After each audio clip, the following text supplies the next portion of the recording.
Okay, hello students at CESIE. Today we're going to see the pronunciation rules for regular verbs in the past.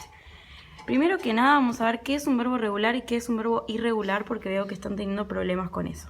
Entonces, los verbos regulares, ¿sí? Regular verbs, son aquellos que terminan, como les dije, en D, ED o IED en el pasado, ¿sí?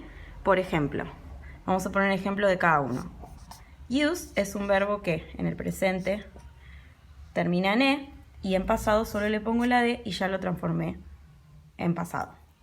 Después tenemos el verbo, por ejemplo, stay, ¿sí? Le agregamos ED y ya lo ponemos en el pasado. Después tenemos el verbo study, que poniéndole, como termina en D, que es una consonante, y después una Y, le vamos a sacar la Y y vamos a poner la IED y lo transformamos en pasado.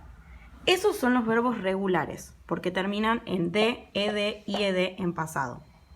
Veo que ustedes se están confundiendo y me dicen que, por ejemplo, el verbo had y el verbo did me lo están poniendo como regular. Y no es regular. ¿Por qué?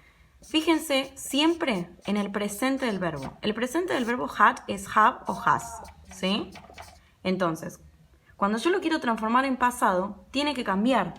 Entonces, en vez, si este verbo sería regular, yo le agregaría una D acá y me quedaría así en pasado. Sí sería regular. Pero como no es regular, tengo que tacharle la mayor parte de su raíz y dejarle solo la D. Por eso no es regular el verbo had. Lo mismo pasa con el verbo did. El presente del verbo did es do. Siempre me fijo en la raíz del verbo, o sea, el infinitivo, ¿sí? Entonces, como el infinitivo, el presente del verbo do, del verbo, sí, es do, en pasado va a ser did. ¿Ven cómo cambia? Si el verbo sería regular, yo tendría que hacer esto, do it. Como pasa con use, por ejemplo. Le agrego una D. Esto no pasa con do. Entonces, como le tengo que tachar su raíz y lo tengo que escribir súper diferente, lo voy a llamar irregular. Hacemos la distinción entre lo que es un verbo regular y un verbo irregular, ¿sí?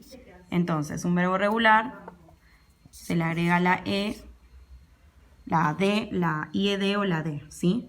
Entonces, por ejemplo, use, stay, ¿sí? Want, a todos esos les agrego la misma raíz a todos. D, ED o IED. En cambio, los verbos irregulares cambian por completo. Por ejemplo, vamos a poner el verbo go, que es uno que usamos siempre. El pasado es went.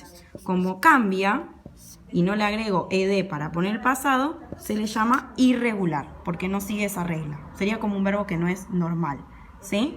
Lo mismo pasa con el verbo, por ejemplo,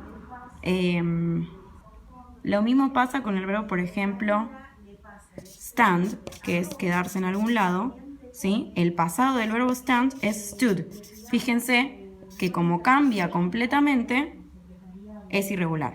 Los verbos también que se consideran irregulares, que veo que ustedes a veces lo ponen, es por ejemplo el verbo put, que es poner, ¿sí?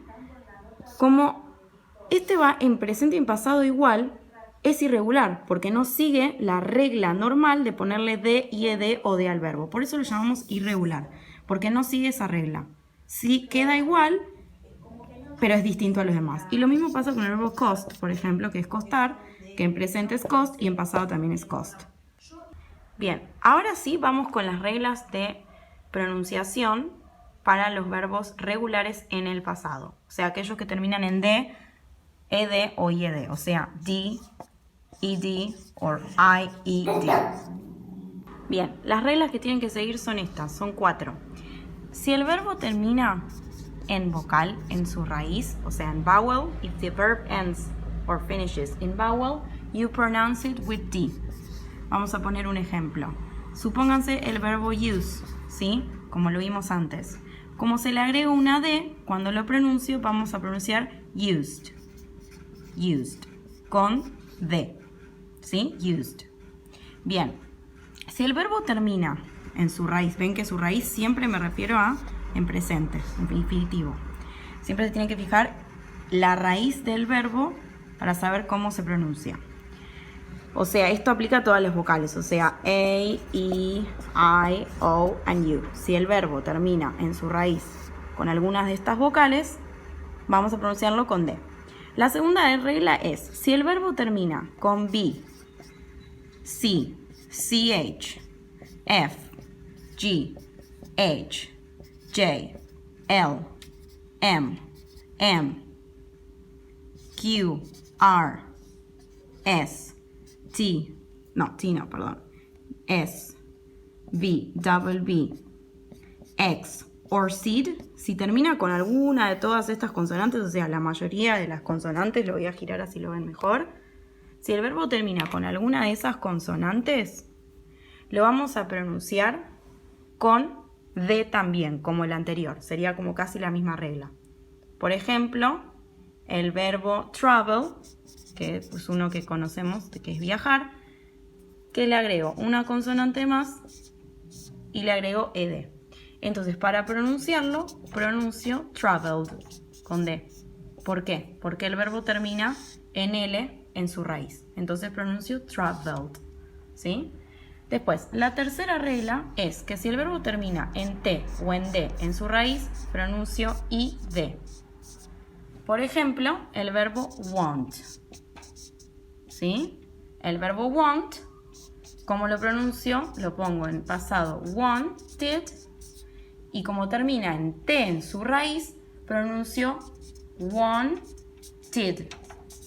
¿Ven? Con una ID, wanted. Otro verbo que es parecido a este es, por ejemplo, decide, que es decidir, termina en D. ¿Ven? O sea, sí termina en E, pero cuando pronuncio termina en D. Decide. En la pronunciación termina en D. Entonces, cuando lo quiero pronunciar en pasado, como termina en D, voy a pronunciar decided y le pongo la ID en pronunciación, como wanted. Wanted, decided. ¿Sí? Y la cuarta regla es, cuando el verbo me termina en P, OK, ¿sí? Voy a pronunciarlo con T, ¿sí? When the verb finishes in P or K, we pronounce it with T. For example, ask, ¿sí? En pasado le agrego la ED y lo pronuncio así, asked. Sé que es difícil, pero se pronuncia con una T. Si bien se escribe así, lo vamos a pronunciar así, asked. El otro verbo que conocen, re famoso, es stop, por ejemplo. Entonces, como termina en P en su raíz, voy a pronunciarlo stopped. ¿Ven? Stopped. Otro que es súper famoso es walk, caminar, que es uno de los verbos que está en el texto. ¿Sí? También termina en K, entonces voy a pronunciarlo walked. ¿Sí? Walked. Bien. Otro, parecidísimo, que también termina en K, es talk. Entonces voy a pronunciar talked. Talked. Otro verbo que es súper conocido es preguntar, que es ask. Como termina en K en su raíz, voy a pronunciar asked. Y esas son las 4 reglas para saber cómo se pronuncian los verbos. Vamos a tomar 2 ejemplos, o varios ejemplos, del texto que vieron para la clase de la semana del 31 al 4 de septiembre, ¿sí? Por ejemplo, en el texto está el verbo start, que sabemos que es regular porque termina en ed. Como termina en t, ¿a qué regla se aplicaría? A la 1, que termina en vocal, a la 2, que termina en alguna de esas consonantes, a la 3, que termina en T o D, o a la última que termina en K o en P. Piensen. Bien, se aplica a la regla número 3, number 3, como want. Como want termina en T, pronunció wanted. ¿Cómo pronunciaría start? Started. ¿Sí? Se pronunciaría así, started. Bien. Tenemos otro ejemplo, por ejemplo, el verbo distract, que es distraer, que lo vamos a poner en pasado. Entonces la pronunciación sería, como termina en T en su raíz, tiene la misma regla que want. Entonces si wanted, started, vamos a pronunciar distracted. ¿Ven? Se aplica a la misma regla que es la número 3. Y en el texto tenemos un verbo más en regular que es listen, por ejemplo. ¿Sí? ¿A qué regla aplica? Piensen. A la primera, number 1, number 2, number 3 o number 4. Acuérdense que la segunda regla son todas estas consonantes. ¿Ustedes ven alguna de esas consonantes acá? Sí, acá está. Entonces aplica a la regla número 2. Entonces, si pronuncio used con D, ¿sí? Voy a pronunciar listened con D. Bien fácil. Entonces hago de cuenta que esta E que le pongo para escribir ortográficamente no está y lo pronuncio. Listened. Listened. Y no se pronuncia listened, ¿sí? Se pronuncia listened. ¿Ok? Bien. Eso es todo, chicos. Espero que les haya servido la explicación y si tienen alguna otra duda me siguen preguntando. Thank you very much and I'll see you when you do your homework. Goodbye.